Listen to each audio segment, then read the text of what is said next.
Hai guys, selamat datang kembali di Republik Rupiah. Sudah akhir pekan, sudah hari Sabtu. Kita seperti biasa akan menjawab pertanyaan dari kalian yang kemarin tanya di Instagram. Sesi Q&A. Jadi sesi tanya jawab hari ini kita punya beberapa pertanyaan yang sebenarnya juga tetap relevan dengan kondisi pasar saat ini ya. Kondisi pasar yang lagi bearish, tentang terkait Terra Luna yang kemarin baru aja kita bilang kayak rest in peace, kita bikin video-videonya bahwa mereka sudah berakhir, tapi terus tiba-tiba ada beberapa tweet gitu kan. Beberapa tweet soal ada rencana-rencana nih dari Dokon dan dari Terraform Labs sendiri. Jadi nanti kita akan melihat itu, prediksi kedepannya seperti apa, gimana nasib mereka. Terus sama sambil kita juga membicarakan soal beberapa pertanyaan orang yang nanya nih di saat bearish harus gimana, kapan kita bisa menyentuh bottom, dan juga sama alasan-alasan kenapa kok BTC dan ETH itu menjadi preference dari para institusi daripada altcoin yang lain. Nanti kita akan bahas semua itu, jadi kalau kalian nggak mau ketinggalan, kalian bisa tonton sampai akhir. Oke, let's go!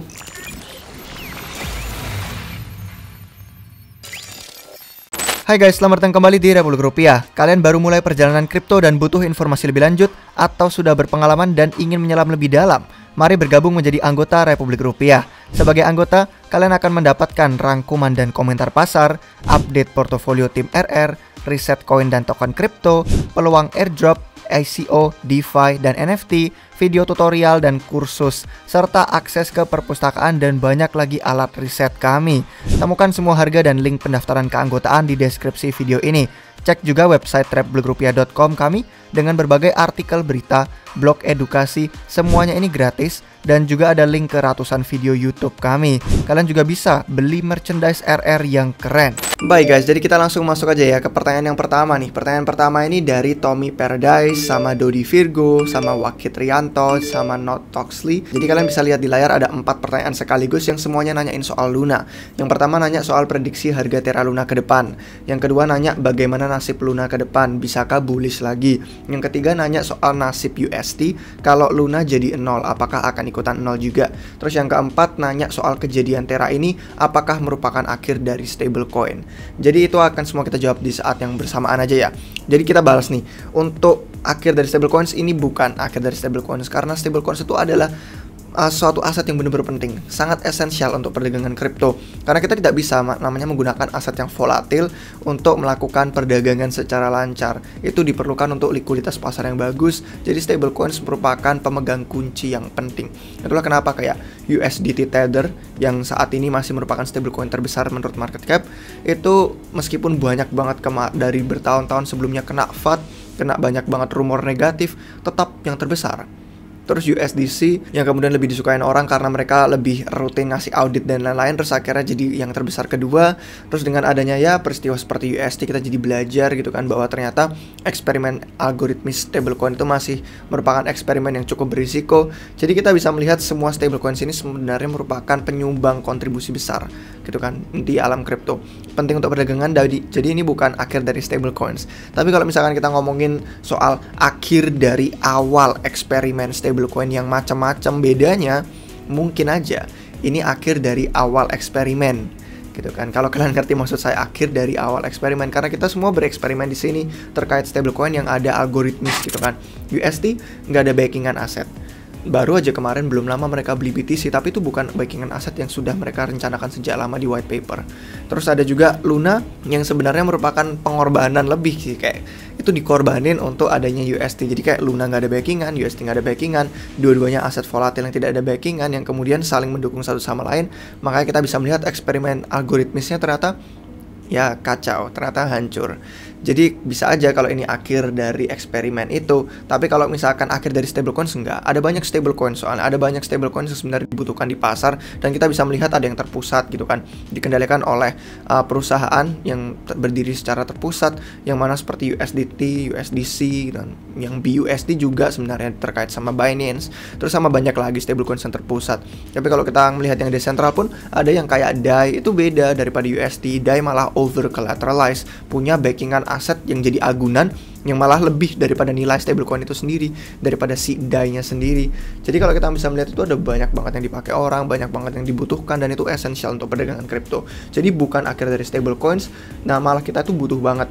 Dan sebenarnya ada banyak sekali sih konten-konten yang sudah kami bagikan juga tentang betapa pentingnya stablecoins.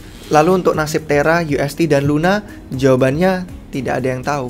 sulit untuk kita bisa tahu ke depannya seperti apa. Karena kemarin ini baru juga kan mereka memati nyalakan operasi blockchain validatornya. Tadinya kayak oke, kita berhentikan dulu operasi, kita tidak akan memproduksi blok atau transaksi.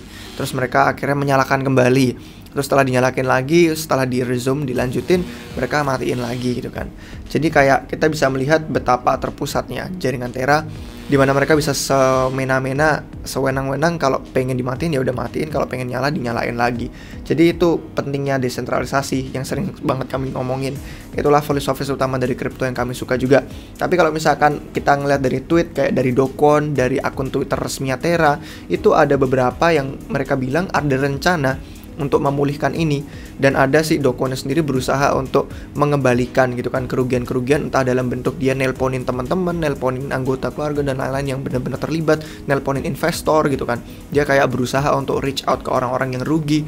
Terus kayak ada beberapa rencana yang saya sendiri sih belum membaca cukup detail sampai proposal yang benar-benar ini, karena kan baru banget muncul berapa jam yang lalu, dan itu ngomongin soal ya rencana untuk bisa membuat investor kemudian tidak benar-benar rugi secara signifikan. Ada salah satunya dengan melakukan airdrop gitu kan, untuk para holder USD gitu kan, holder Luna. Mungkin ada beberapa dari kalian yang nonton ini, ada beberapa proposal untuk memberikan airdrop. Jadi ada beberapa hal yang ingin menghidupkan kembali semangat dari komunitas Terra yang mungkin banyak sekali lunatics di luar sana. Jadi ada beberapa rencana pemulihan, tapi kalau misalkan kita suruh nebak nasibnya seperti apa, apakah akan bagus, yang mana kita bisa lihat lanjut ke suatu arah, apakah bullish atau bearish, itu sulit sebenarnya untuk bilang. Tidak ada yang tahu. Tidak ada yang tahu nasibnya seperti apa ke depannya, dan kita cuma bisa membaca dan mengikuti perkembangan aja. Kita pantau nanti kabarnya seperti apa. Kemungkinan besar hubungan antara USD dan Luna sendiri itu akan ya bukan merupakan sebuah hal lagi gitu kan, bukan not a thing anymore. Karena ya udah berubah, bukan bentuk pemulihan yang benar-benar menyelamatkan keduanya. Jadi itu sih untuk pertanyaannya. Semoga bisa menjawab semua 4 pertanyaan tersebut sekaligus ya. Untuk prediksi untuk nasib kita tidak ada yang tahu, dan kita sebaiknya berhati-hati. Jangan langsung benar-benar spekulasi, wah ini akan dipulihin nih, nanti kita harus invest di sini, udah bottom, bakal naik berkali-kali lipat. Harus berhati-hati sebelum kita mengambil keputusan itu. Tapi kalau misalkan kita pikir juga ini akan mati, benar-benar sudah selamanya nggak beroperasi lagi juga, mungkin kurang tepat, karena ada beberapa statement dari pernyataan orang-orang itu bahwa mereka akan berusaha memulihkan Terra, USD, dan Luna, entah dalam satu atau lain cara, entah dengan cara yang sama, entah menjadi sebuah blockchain yang berbeda, entah dengan menjadi aplikasi aja, karena banyak aplikasi yang udah jalan yang udah bagus. Jadi kita lihat aja ya kabar pantauannya nanti gimana ke depannya. Semoga aja harapan kami itu yang terbaik untuk orang-orang yang, karena kami tahu banyak sekali yang merasakan kerugian dan banyak sekali yang merasa sampai stres, depresi, panik, dan takut. Jadi harapan kami adalah yang terbaik untuk Terra, untuk para pemegang aset, untuk kalian-kalian yang nontonin yang mungkin merasakan dampak negatifnya juga. Semoga apapun yang terjadi kita bisa belajar dari pengalaman itu, dari tragedi kita bisa petik hikmahnya aja apa yang positif. Dan kita move on, dan kita bisa tahu bahwa kripto itu tetap akan ada di sini, dan kita hanya perlu menjadi seorang investor yang lebih baik lagi ke depannya. Untuk pertanyaan yang kelima ini pertanyaan dari Hafidz Nuralam. Dia tanya, di tengah market yang lagi bearish ini sebaiknya hold, apa cut loss, atau malah tambah muatan? Sebenarnya ya, kami itu ilegal untuk memberikan nasihat keuangan. Kami itu bukan penasihat keuangan, sama sekali bukan, tidak punya lisensi izin apapun. Jadi ilegal untuk kami memberikan kalian saran-saran harus beli, harus jual, harus hold, harus milih aset tertentu. Itu sama sekali ilegal dan kami tidak ingin memberikan itu. Jadi itu disclaimer di awal yang perlu kalian ketahui. Tapi kami bisa membagikan hal yang kami lakukan itu apa. Jadi hal yang kami lakukan itu, kami tidak akan menjual aset yang sedang mengalami koreksi, karena aset yang kami beli itu aset yang kami pahami memang merupakan aset yang ingin kami investasikan secara jangka panjang, bukan hanya dalam jangka pendek dimana kalau ada kejadian apapun terus kami langsung panik untuk mengubah posisi tersebut. Jadi untungnya juga portofolio kami itu sangat-sangat berat di Bitcoin dan Ethereum, lebih dari 80% Bitcoin dan Ethereum. Jadi meskipun kita mengalami koreksi pasar yang dalam, kerugian signifikan itu tidak kami rasakan dari portofolio tersebut. Jadi itulah yang menjadi alasan kami selalu berat dari dua aset blue chip ini, dan menjadi fondasi yang solid dan kuat. Dan itu menjadi sering juga topik-topik yang kami bawakan di channel YouTube Republik Rupiah, bahwa inilah pentingnya Bitcoin dan Ethereum di pasar kripto. Dan kalau ada pun dari kalian yang mungkin berinvestasi ke proyek altcoins mungkin yang lebih rendah, mungkin market capnya lebih kecil, mungkin kalian merasa jadi kurang jelas dengan koreksi itu karena entah fundamental jadi berkurang atau karena pasar bearish kalian jadi takut dan panik. Mungkin itu bisa jadi alasan untuk kita bisa belajar lebih baik lagi untuk tidak berspekulasi terlalu berlebihan ke market cap yang lebih kecil. Karena memang seperti kita melihat dari daftar, semakin turun kita melihat daftarnya dari CoinGecko, dari CoinMarketCap, semakin kecil market cap mereka semakin besar banget risikonya. Jadi untuk kami sih yang sudah lama di pasar, kami sudah banyak melihat altcoins yang banyak tidak kembali ke all time high lagi. Jadi karena kami percaya Bitcoin dan Ethereum itu akan kembali ke all time high yang baru dan mungkin akan mencetak all time high yang lebih tinggi lagi. Itu kami percaya akan terjadi. Tapi untuk akun yang lain kami tidak sebegitu yakinnya, tidak begitu percayanya. Itulah kenapa portofolio kami berat di Bitcoin dan Ethereum. Sisanya untuk yang spekulasi altcoins hanya persentase kecil yang sama sekali jauh di bawah dari 20% dari isi portofolio. Dan meskipun Bitcoin dan Ethereum akan kembali ke all time high, itu pun kita tidak tahu kapan. Kita tidak tahu berapa lama akan butuh waktunya.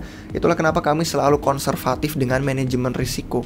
Kami tidak ingin uang hasil kerja keras payah terus hilang begitu aja dalam waktu singkat. Dan itu penting untuk mengelola dana, karena banyak yang bisa kalian investasikan, oke lah memberikan potensi profit 100 kali lipat, tapi risikonya untuk jadi nol besar juga. Dan kami nggak ingin uang hasil kerja keras itu tiba-tiba hilang dalam sekejap. Jadi itulah kenapa sejak awal memang kami tidak pernah spekulasi berat ke altcoin. Jadi kalau saya ngeliatin portofolio di sini, karena semakin kita turun ke bawah semakin besar risikonya. Dan kalau kami sih ya, jadi kan kami nggak bisa nih memberitahu kalian harus jual, harus cut loss, harus tambah tumpukan. Itu semua keputusan kalian. Kami bukan penasihat keuangan, sekali lagi disclaimernya. Tapi kami di saat masa bearish seperti ini, kami menyerok jauh lebih banyak Bitcoin lagi. Kami akan menyerok jumlah signifikan Bitcoin karena ini merupakan harga yang bagus gitu kan, yang memang fair value. Ini merupakan koreksi yang cukup dalam, yang enak diskonnya untuk kita tumpuk lebih banyak BTC. Jadi kami nggak bisa memberikan kalian saran atau nasihat keuangan, tapi yang kami lakukan, kami chill, kami tambah tumpukan sats, jadi stack sats and chill. Gitu aja sih untuk hal yang akan kami lakukan di saat bearish seperti ini. Oke, untuk pertanyaan berikutnya itu pertanyaan ke-6 dari 911 Bose. Dia tanya, sampai kapan kita nunggu bottom bear market ini? Mustahil untuk tahu kapan bottom dari bear market. Jadi untuk bottom dan top gitu kan, lembahnya, puncaknya pasar, itu kita tidak pernah tahu sebelum kita melewati masa itu. Kita nggak bisa sedang mengalami pasar terus kita tahu ini bottomnya, atau sedang naik terus ini topnya. Itu tidak bisa kita rasakan, tidak bisa kita tahu. Kita bisa tahu setelah kita melewati itu. Terus kita melihat kembali ke masa sebelumnya, oh itu bottomnya, nggak turun lebih rendah lagi dari itu yang paling dasar, itu yang paling lembahnya. Atau topnya, oh itu di puncaknya kemarin, sekarang kita udah turun ke bawah. Jadi mustahil untuk kita tahu. Tidak ada satu orang pun yang tahu di mana bottom dan top. Dan mungkin untuk beberapa dari kalian yang baru masuk ke pasar kripto, mungkin merasa bahwa pasar kripto itu berbeda. Kita perlu tahu bahwa pasar kripto pun sama seperti konsep pasar keuangan secara biasa, yang global, yang di luar sana, yang tradisional, kelas aset yang lain, itu sama pasar keuangan. Tidak ada orang yang bisa tahu, dan tidak ada prediksi yang sempurna persis memberitahu bahwa ini adalah top, ini adalah bottom. Jadi mungkin kalau kalian baru masuk kripto, terus kalian mungkin mengikuti beberapa influencer atau mengikuti beberapa trader teknikal yang kemudian seolah-olah mereka itu dari cara pembawaannya benar-benar meyakinkan bahwa mereka tahu dan bisa memprediksi. Kalian perlu berhati-hati guys. Jangan percaya dengan siapapun, bahkan jangan percaya dengan kami di sini. Harus percaya dengan diri kalian sendiri, karena keputusan investasi itu masing-masing dari kalian. Kalian harus belajar riset sendiri, belajar paham sendiri, analisis terbaik. Tapi tidak ada satu orang pun di dunia ini, siapapun, yang tahu kapan bottom, kapan top. Jadi hati-hati kalau misalkan kita merasa beranggapan bahwa wah bener nih, prediksi dia bener terus. Prediksi bener terus itu bisa aja memang sebuah kebetulan gitu loh, bukan kayak menjadi bukti bahwa dia tahu dan masa depan, dia bisa memprediksi. Jadi hati-hati kalau kita kemudian percaya dengan orang yang mencoret-coret garis di layar terus merasa bahwa ini bottom, ini top, karena itu bisa menjadi potensi yang bahaya untuk kita kena wreck gitu kan, kena bantai portofolionya kalau kita terlalu percaya. Investor yang sudah lama di pasar keuangan itu tahu, yang sudah lama di kripto, yang sudah lama di saham, sudah lama di forex, sudah lama di pasar keuangan lain, semua itu tahu. Investor-investor yang sudah terlibat dengan keuangan, cuman ada opini aja yang beredar, bukan ada prediksi yang pasti dan sempurna. Jadi dengan cuman adanya opini, kita harus berhati-hati. Sama seperti internet. Di internet tuh siapapun punya opini, kita hanya bisa terbuka dengan pandangan mereka. Tapi jangan terus langsung dipercaya bahwa itu adalah, ini dogmanya, ini kebenarannya, ini faktanya, ini prediksi tepat. Oke, bottom 2 bulan lagi. Oke, topnya 3 bulan lagi. Berhati-hati aja, karena mustahil untuk tahu dan tidak ada orang yang bisa memprediksi itu dengan tepat dan sempurna. Tapi yang bisa kalian lakukan adalah mengelola risiko dan bersabar. Jadi sementara kita nggak bisa tahu kapan bottom bear market, kita bisa mengelola risiko dan kita bisa bersabar. Kita harus pertimbangkan setiap kali mau investasi atau setiap kali mau mengambil keputusan. Apakah kita siap mengalami koreksi 50% lagi? Apakah kita siap bersabar menunggu 1 tahun atau 2 tahun lagi sebelum kita kembali ke titik modal awal kita investasi awalnya? Itu yang harus kita pertimbangkan. Kita siap nggak turunnya? Dan kita siap bersabar nggak untuk naiknya? Pengelolaan risiko dan bersabar, cuman 2 hal itu yang bisa kita lakukan. Nggak bisa memprediksi bottom pasar, bottom atau topnya pasar. Kita cuma bisa melakukan kelolaan risiko dan merasa bersabar. Kalau misalkan kita nggak bisa menunggu itu, kita nggak sabar, atau kita panik kalau misalkan turun 50%, artinya kita berinvestasi terlalu berlebihan. Kalau misalkan kita butuh duitnya untuk buat beli makan, untuk buat bayar akomodasi tempat tinggal, artinya juga kita berinvestasi secara kurang bijak. Karena uang itu perlu untuk bertahan hidup. Dan misalkan kita nggak bisa, saran kami jangan investasikan uang itu. Jadi cash is king di saat bear market, jangan investasikan uang itu kalau kalian butuh. Tapi kalau bisa berinvestasi, tahu aja proyek yang bagus yang mana dan utamakan analisis fundamental. Karena itulah yang membuat kalian tahu siapa tim, siapa proyek, tujuannya apa, utilitas apa, potensi adopsinya apa, siapa duit yang bakal masuk, siapa pendukungnya. Itu semua yang bisa kalian ketahui. Tapi kalau kalian hanya mencoret-coret garis di layar, sulit untuk tahu proyek mana yang pantas untuk kalian investasikan. Nah, kalau kita sudah tahu itu, aset mana yang mau kita investasikan, kita sudah yakin, ya sudah, kita fokus mengelola risiko dan kita fokus untuk bersabar. Itu 2 hal yang bisa kita lakukan. Sementara tidak ada orang yang bisa memprediksi, ya sudah, kita lupakan itu dengan yang namanya orang-orang bicara ini topnya, ini bottomnya. Karena sebelum itu terjadi kita nggak bisa tahu. Kita hanya bisa melihat ke masa lalu, oh di sana bottomnya, oh di sana topnya. Gitu. Untuk pertanyaan 2 terakhir ini pertanyaan dari Bang Jo. Ada, apakah ini pertanda akhir dari masa kejayaan kripto? Jawaban kami, nope. Tidak, ini bukan akhir dari masa kejayaan kripto dan ini sudah sering terjadi sebelumnya. Mungkin skalanya berbeda, tidak separah Terra Luna saat ini, tidak separah pasar saat ini, tapi ini sudah pernah terjadi sebelumnya dan kita akan kembali lagi. Pasar kripto akan pulih kembali. Dan mungkin kalian bisa nonton video-video kami dalam beberapa hari sebelumnya tentang ini, di mana kami membahas bahwa ini bukanlah akhir dari dunia kripto. Terus untuk pertanyaan yang terakhir ini dari Nero Paulsen, dia tanya, kenapa institusi lebih prefer BTC daripada ETH? Padahal ETH kan memiliki lebih banyak kasus penggunaan dan manfaat yang baik. Jadi, ini jawabannya gampang, market cap-nya lebih besar. Karena institusi itu mencari tempat untuk bisa menyetorkan dana mereka ke sebuah aset yang bisa berperforma naik, tapi dengan risiko paling kecil. Jadi kalau misalkan kita bandingkan dengan BTC dan ETH, kalian bisa lihat di CoinGecko tuh. Bandingin ya antara BTC dan ETH, terus bandingin sama aset ketiga BNB. Kita nggak usah hitung yang stablecoins, karena kan stablecoins bukan aset volatil. Jadi kita lihat, yang BNB itu ya market cap-nya perbandingannya ke ETH, selisihnya tuh 5 kali lipat. ETH itu market cap-nya 5 kali lipatnya BNB. Terus lebih besar lagi ke Bitcoin. Kalau Bitcoin ke BNB, Bitcoin itu 11 kali lipatnya market cap si BNB. Jadi kalian tahu Bitcoin dan Ethereum tuh udah kayak di liganya sendiri, udah kategorinya sendiri, udah bener-bener blue chip yang udah puluhan kali lipat nilai market capnya daripada yang aset ketiga, 4 sampai ke yang bawah. Selisihnya udah jauh banget, udah liganya beda. Jadi itulah kenapa institusi lebih prefer BTC, karena institusi, perusahaan, bank, pokoknya entitas tradisional tuh semua butuh tempat untuk menyetorkan dana ke aset yang punya performa naik bagus, tapi dengan risiko yang paling kecil. Mereka tidak ingin memiliki risiko yang terlalu besar dan signifikan. Jadi mereka tuh berurusan dengan duit ratusan juta loh. Ratusan juta dolar, miliaran dolar. Mereka bukan perusahaan yang kemudian cuman ngalokasiin 50.000 rupiah ke aset kripto. Jadi miliaran dolar yang keluar masuk ke BTC itu bisa ditahan dan diserap dengan lebih stabil. Mungkin pasar cuman kayak, bahkan kadang orang nggak nyadar ada miliaran dolar atau ratusan juta dolar masuk ke pasar Bitcoin. Tapi kalau masuk ke Ethereum lebih bergerak gitu kan. Tapi kalau masuk BNB atau altcoins yang lainnya yang di bawah, itu jauh lebih memberontak lagi, volatil banget. Itulah kenapa dengan alokasi duit yang besar, mereka tidak ingin menyebabkan kepanikan pasar, bikin gerakannya parah naik turun. Dan ya kalau dipikir bank BCA atau BRI ya, sorry saya sebut nama, tapi kalau kita ngomongin soal institusi, itu mereka nggak akan punya waktu untuk menggunakan ETH, entah itu untuk minting NFT, entah itu untuk trading mainan DeFi, entah itu untuk transfer ke layer 2, mainan Optimism, Arbitrum, itu mereka nggak punya waktu. Jadi meskipun iya Ethereum memiliki lebih banyak kasus kegunaan dan manfaat, use case dan advantage itu, mereka tuh nggak setertarik itu dengan semua utilitas tersebut, karena mereka lebih milih untuk menyetorkan duit secara pasif aja. Dan mereka masuk ke Bitcoin yang market cap-nya tuh jauh lebih superior, jauh lebih aman daripada koreksi pasar dan crash yang akan terjadi di masa kapanpun itu. Mereka cuma mencari tempat untuk menyetorkan dana, tempat mereka bisa memiliki performa bagus tanpa risiko yang jauh berlebihan seperti yang dialami oleh altcoins. Kurang lebih itu guys yang bisa kami bagikan untuk hari ini. 8 pertanyaan yang semoga bisa bermanfaat dan membantu menjawab pertanyaan kalian. Gimana menurut kalian? Ada pendapat lain, ada opini lain? Bisa kalian bagikan di komentar di bawah ini. Kalau kalian suka jangan lupa kasih jempolnya. Dan jangan lupa juga subscribe ke channel YouTube Republik Rupiah biar kalian gak ketinggalan video terbaru apapun dari kami. Dan kalau kalian mau bergabung sebagai anggota dari Republik Rupiah, kalian bisa langsung ke deskripsi di bawah video ini. Ada situs web kami republikrupiah.com. Di sana kalian bisa melihat semua fitur dan manfaatnya, serta kalian bisa melihat harga-harga dan biaya untuk pendaftarannya berapa. Terima kasih guys untuk yang sudah nonton sampai akhir. Sampai jumpa kalian semua lagi di video yang berikutnya.